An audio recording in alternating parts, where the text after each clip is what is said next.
Okay. Hello, everyone. If you're watching this because I was too sick to be there in person today, I really apologize. I do not like to miss class. I really appreciate your being flexible with me today. Before you start this lecture, make sure that you have either the handout that I sent you or a piece of paper to write things down on. When you're done, you're going to take a picture of that paper or your handout and put it up on Canvas so I can give you a class participation grade for today. So this is a class in modern American history. But before we get to the modern, we are going to review the early American history.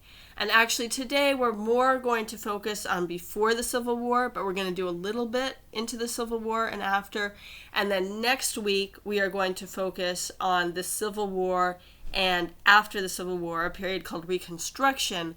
And then the week after that, we're going to get into full-blown modern American history, which is defined as the period after 1877. Okay, so here we go with our early American history review. We are going to cover a lot of years in a little bit of time here. Oh, and I just want to say that usually my lectures are not this long because usually we're doing activities, but we can't do those activities online, so we will do more lecture now and more activities next week. Okay, here we go. All right, so first we're going to warm up with a colonial challenge quiz game. So to play this game, you're going to need your handout or a piece of paper, and you're going to write down what you think the answer is, and then what the real answer is, and then you're going to give yourself a point if you got it right. And this is a game. I'm not actually, if you don't know it, it is totally fine. It's just a game. Okay, colonial challenge quiz number 1. The first surviving English settlement on the east coast of the United States was 1. At Plymouth, Massachusetts, 2. At Boston, Massachusetts, 3. At Roanoke, Virginia, 4. At New York, New York, 5. At New Haven, Connecticut, or 6. At Jamestown, Virginia. Okay, write down your answer. All right. And the answer is 6 at Jamestown, Virginia. Now, this is the first surviving settlement, okay? Roanoke, Virginia was an earlier settlement that mysteriously disappeared. There was another settlement that happened at the same time as Jamestown in Maine that was probably booted off the map by Native Americans. So the first surviving settlement was at Jamestown, and that was in 1607. Colonial challenge number 2. Jamestown was founded how many years before the Declaration of Independence of the United States? 1, 50 years, 2, 169 years, 3, 92 years, 4, 254 years, or 5, 34 years. Okay, write down your answer. 1, 2, 3, 4, or 5. And the answer is 2, 169 years. So we had 169 years of colonial history before we get to the country that we currently call the United States. It's a long time. Okay, 3. Jamestown was able to survive and expand because 1. English guns overwhelmed the natives. 2. A native warned Jamestown before his tribe staged a huge attack. At the peace conference after the attack, which the English still lost, even though they'd been warned. If they hadn't been warned, they would have been obliterated. The English served poison wine to kill off the native leadership. 3. The native tribes were constantly fighting and killing each other, so they never stood a chance against the English. 4. The native population was basically killed off by the introduction of European diseases. Or 5, the Jamestown inhabitants were rapidly able to grow enough of their own crops to stay strong, and they were able to hide in special bunkers during native attacks. Okay, sorry, went too fast there. Write down your answer. Pretend you didn't see that. Write down your answer. Okay, the answer is 2. The English only survived because they were warned before a huge attack, which they lost anyway. They just weren't obliterated. And then they had a peace conference. The natives were all happy. They were going to have good terms. Instead, all the leadership got poisoned. So a little bit underhand there. So it was not that the natives were getting killed off by European diseases. That did happen later. but that was when they were starving. There's a lot of background behind the European diseases story. There's a whole book that's been written on that. If you want me to talk to you about it at length, I'm happy to, but I know I have to move on right now. But basically, the English getting a foothold in the New World was extremely touch and go at the beginning. It almost didn't happen. At one point, Jamestown was almost completely abandoned. I mean, they were abandoning it, and a reinforcement ship just happened to sail down towards them just as they were sailing out, and everybody was convinced to turn around. I mean, they really almost gave up. So it was not that the English were like such good matches for the natives. They just barely made it. And that's true in Virginia and in the North. Okay, number 4. The English colonies in the North and South were 1, both populated with Englishmen seeking religious freedom. 2, both populated by single men seeking to find gold.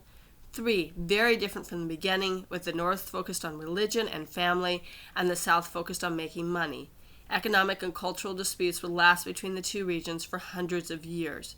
4, in clear disagreement over whether to seek independence from England at the time of the Revolution. Okay, write down your number.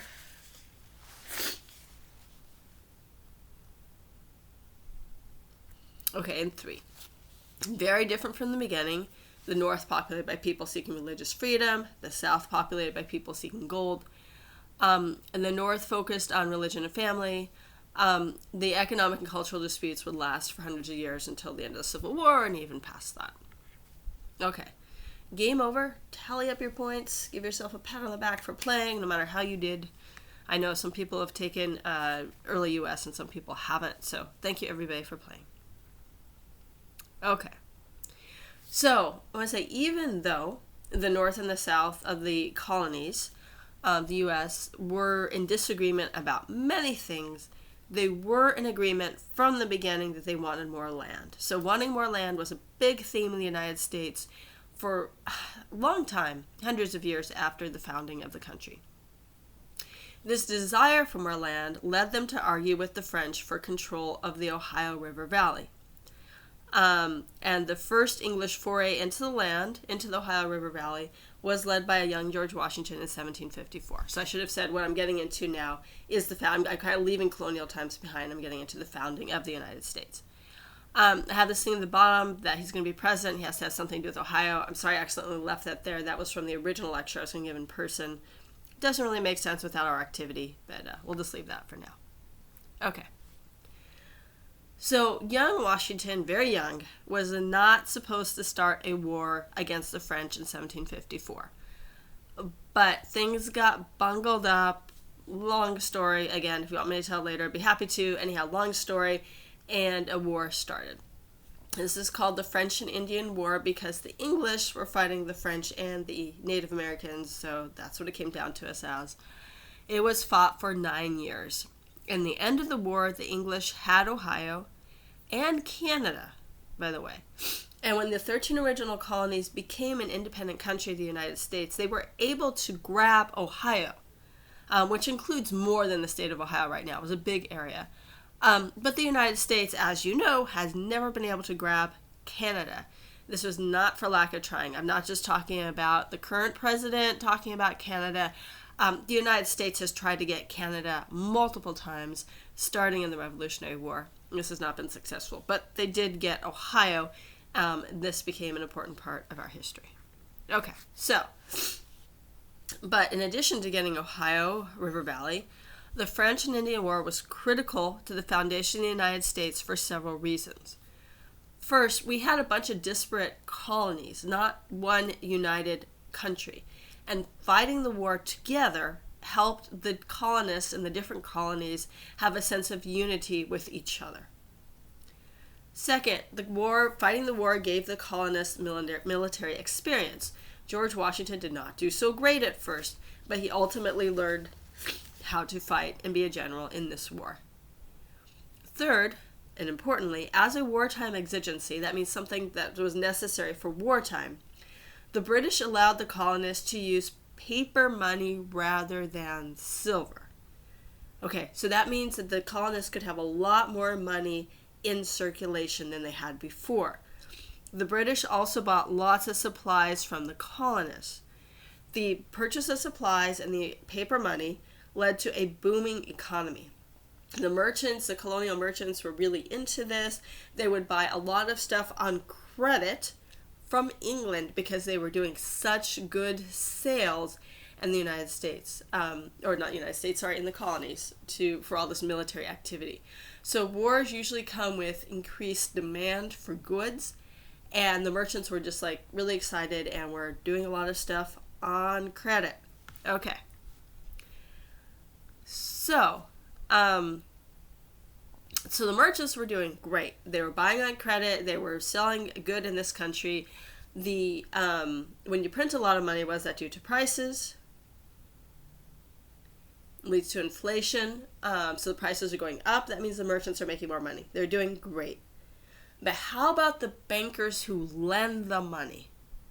What does the inflation do to them? So the inflation, the fact that each dollar, even though they wouldn't actually use dollars like this yet, I just use this picture, but each dollar is worth less. So if you loan somebody $100 and then there's inflation, what happens to you as a banker?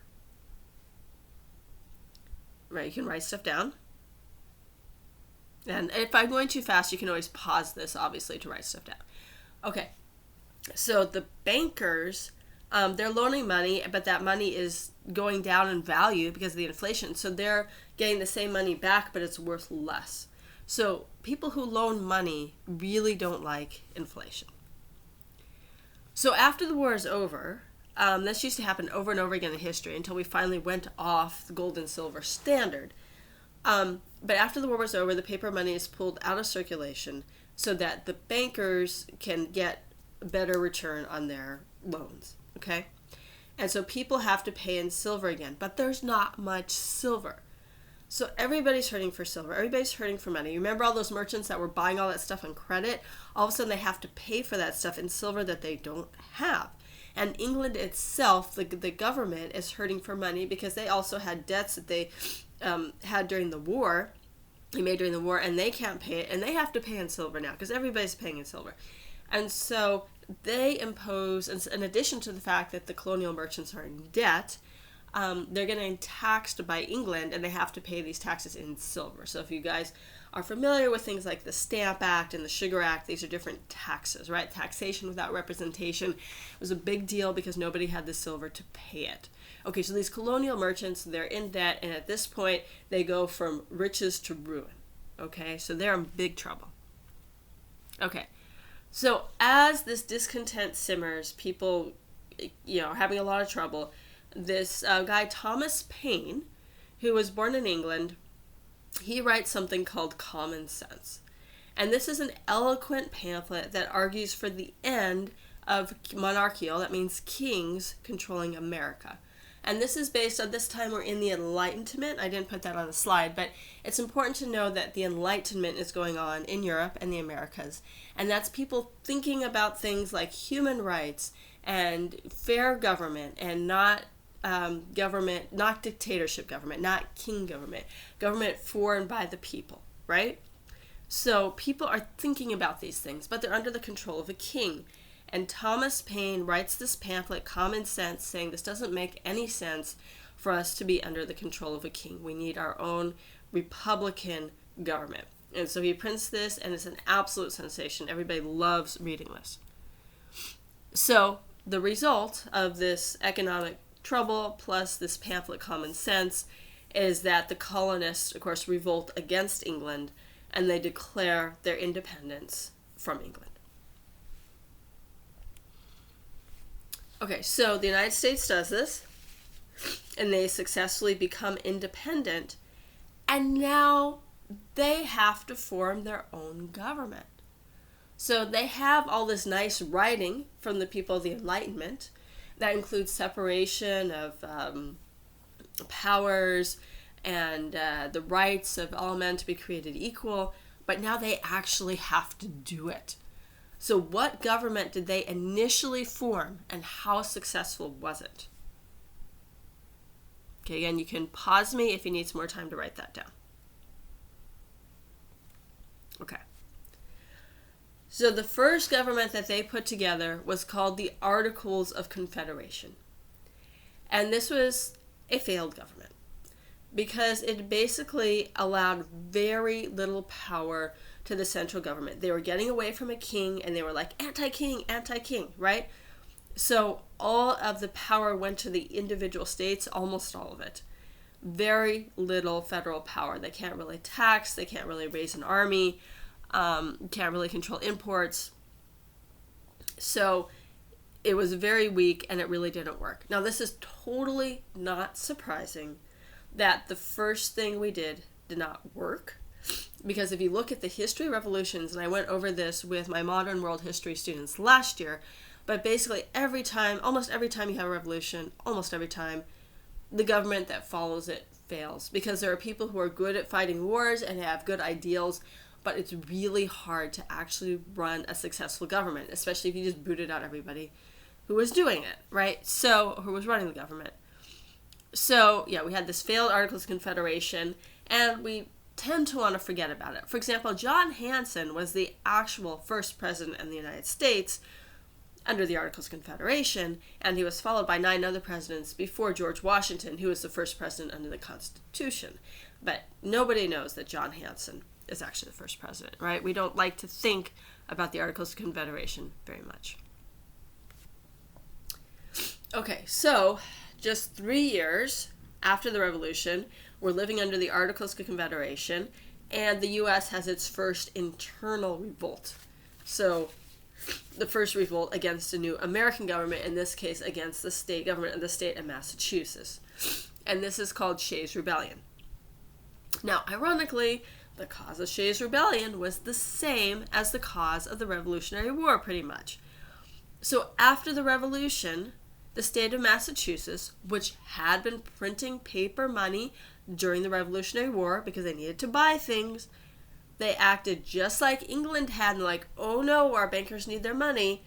And so just like England after the French and Indian War, they canceled paper money and made everybody pay silver coin. Same thing. They realized like, oh, England had a reason for doing this. Even though we got so upset at England, oh, we want to do the same thing. Okay? But they made a change, right? They didn't do it exactly the same way. So England had been taxing things like paper and sugar and tea and things that were bought by merchants and things that were bought by the wealthier people, but mostly the merchants who are selling it. And this is mostly the merchant class, the wealthier class. The merchant class had no interest in being taxed like that again, right? No. We just fought this war. So what we'll do is, England didn't tax the farmers before, we'll tax the poor farmers instead. So instead of having taxes on tea and all this, have land taxes, and these farmers cannot pay it. And a lot of these guys are veterans who haven't even been paid very well for the Revolutionary War. They just did all this fighting for the merchants, and now they're being taxed, and they are losing their land. And they are ticked off, and they rebel. Okay, little rebellion. But they do it, and this is really amped up through the colonies. Like, the Articles of Confederation are not working. We're already having a rebellion. And I just want to say, this happening, revolts after revolutions, are also totally not surprising because, again, the government usually does not initially get things right. Okay. But what happened next was the historical oddity. Again, after revolutions, it is not odd for things to be going, blah, blah, blah, okay? But in 1789, just 6 years after the end of the revolution, and a few years after Shays' Rebellion, this country, United States, actually became a functioning republic with a strong central government, balance of power, just like they're talking about in the Enlightenment, and peaceful transfer of power from one president to the next. They're not all fighting over who's going to be the next person in charge. They actually go peacefully from one person to the next. This was an absolute miracle. And Alexander Hamilton here was the main guy who was pushing for this and making this come together. Okay? So this was the miracle. So how did this happen? What allowed it here and not in other countries, most other countries? So again, if we were in class, we would be talking about this. Since you're not in class, if you're not in class, just hit the pause button and write something down in your paper. Why do you think we're able to become a successful republic after just 6 years?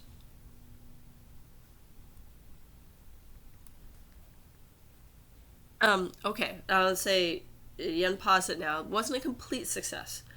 There were a lot of people who couldn't vote, including a lot of people who were enslaved. Okay? People drank a lot of alcohol. And there was a lot of rowdiness and ethnic conflict in the mid-1800s. Many founding fathers felt that the country was actually failing because people just couldn't keep their act together. And there was sectional conflict, especially between the North and the South, that almost killed the country in 1860. So we'll talk about that next.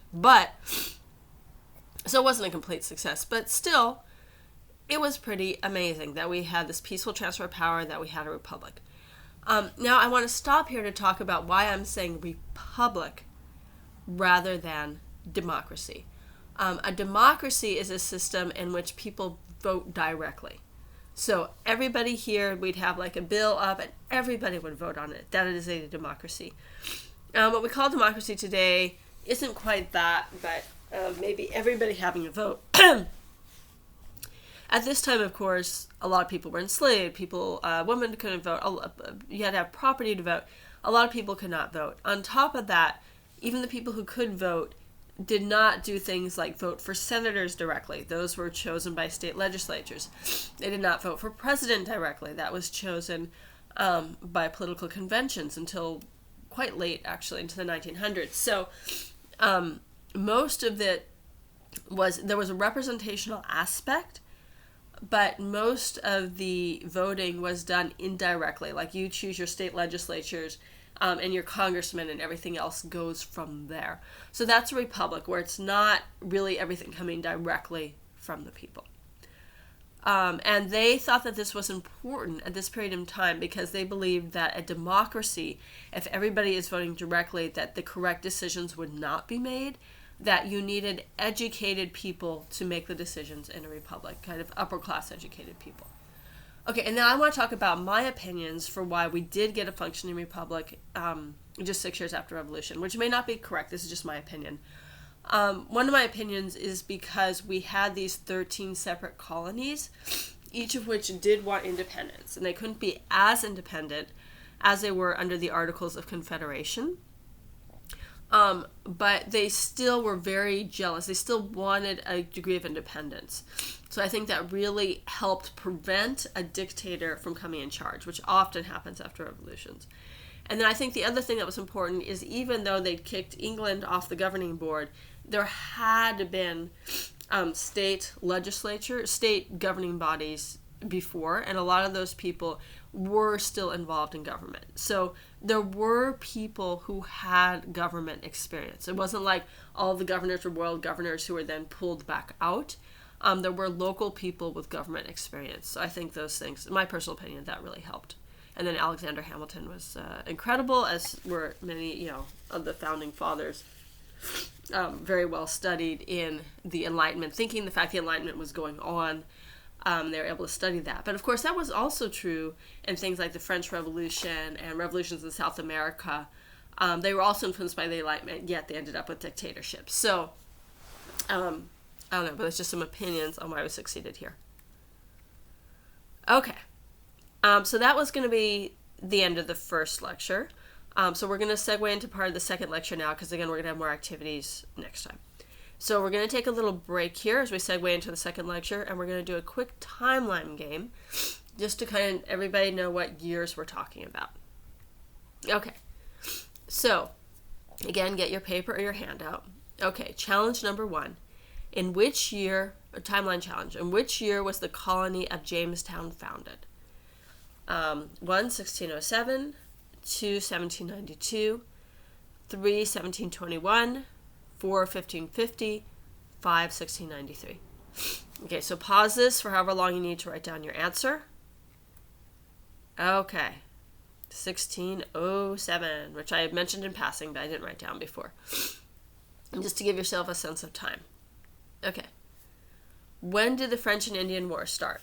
1, 1688, 2, 1670, 3, 1823, 4, 1754, or 5, 1776. And again, I just kind of mentioned this in passing.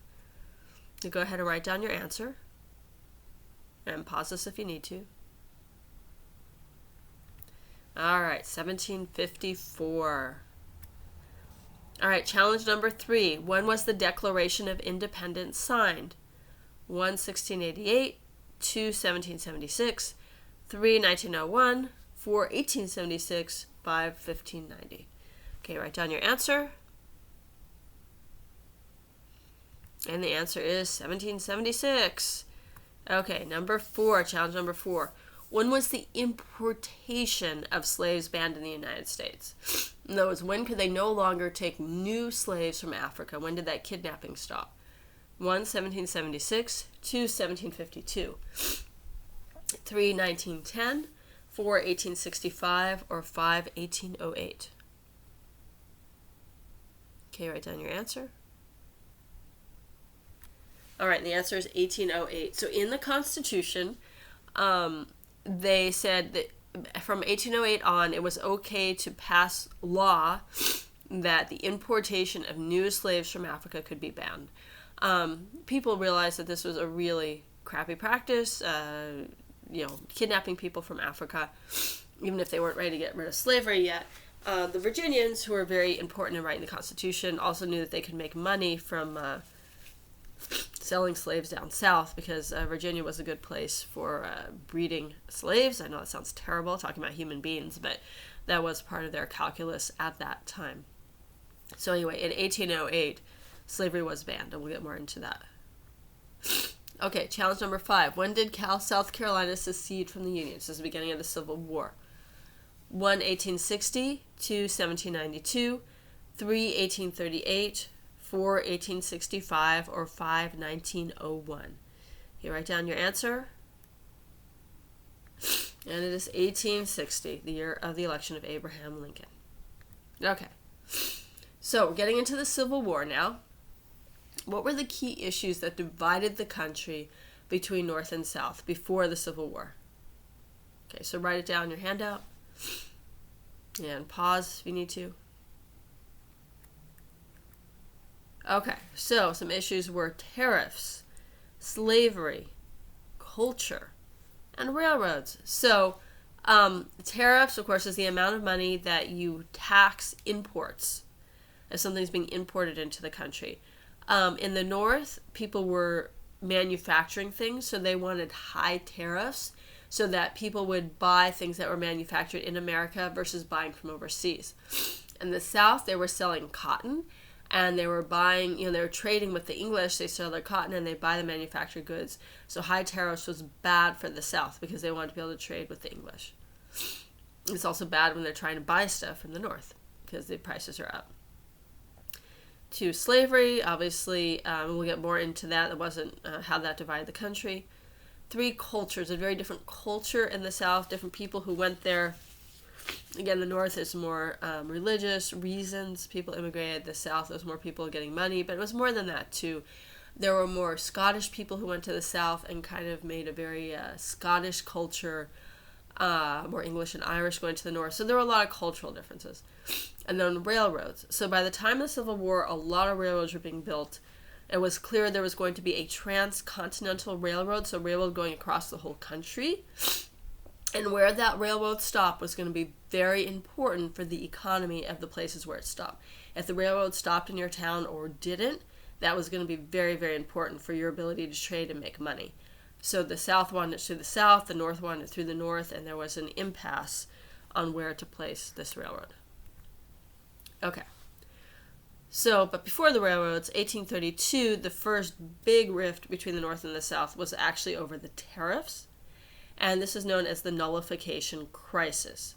So South Carolina said this tariff that they didn't like, it was null for South Carolina. So they're saying, we don't care about the federal government. We get to decide what rules are in South Carolina. Okay, so that's a big issue because you don't have a strong federal government if any state can just decide what it wants to follow or not. So President Jackson, who's a Southerner himself, Andrew Jackson, he threatened the use of force and he did lower the tariffs. But he saw what had happened as really a cultural crisis. He said the South wants to be its own country. And that's what this is over more than tariffs, even though tariffs were a big issue. So he predicted that this will happen again. We'll have another crisis. And the next pretext, the next thing that they'll be talking about will be the slavery question, not tariffs. But he predicted that back in the 1830s. Okay, that wasn't over. Okay, so slavery obviously was a big deal already. Slavery had been a moral issue for Southerners and Northerners when the nation was founded. So the Declaration of Independence, we're talking about all people are created equal in the Constitution, and that was not lost on the founders of this country, that they were using this very equality language at the same time they were holding slaves. And people in Massachusetts, slaves in Massachusetts, were able to sue for their freedom at this time when the Constitution came in, because they're like, come on, guys, you just said everybody's created equal and you're holding us slaves. This doesn't make sense. Okay, so the North was gradually got rid of slavery. At the time that the country became the United States, every state had slavery, okay? And every state had issues with it. And the North was gradually able to legally implement abolition. And basically they would say people would be freed after a certain number of years, which took a while, but there's some reason for that, which we'll get into. The South also initially, they didn't legislate freedom, but a lot of individuals in the South did free their slaves, until 10% of the population in the South was free African Americans, okay? So Southerners didn't really like slavery either initially. But then as you come into the 1830s, 1840s particularly, the South starts really getting down on slavery. They really defend slavery, whereas the North is not. And they expel all the anti-slavery people within the South. So what happened? Okay, so there were a number of reasons why this started happening. First is the fear, because slave revolts happened. Not huge, not very successful, but it happened. Haiti, there was a huge slave revolt they were looking at.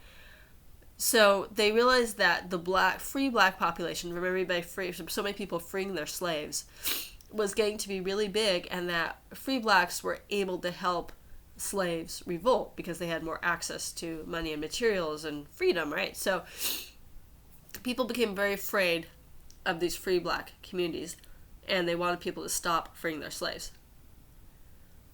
Okay, the second thing is money, because we had the Industrial Revolution, we had the cotton gin, there was a huge growing demand for cotton, and as that went up, the value of slaves went up. So it's like buying a slave, today's money got up to like $20,000 or higher, okay? So the slaves became very, very valuable, and being told to free those slaves became a very big economic issue. So they were defending slavery.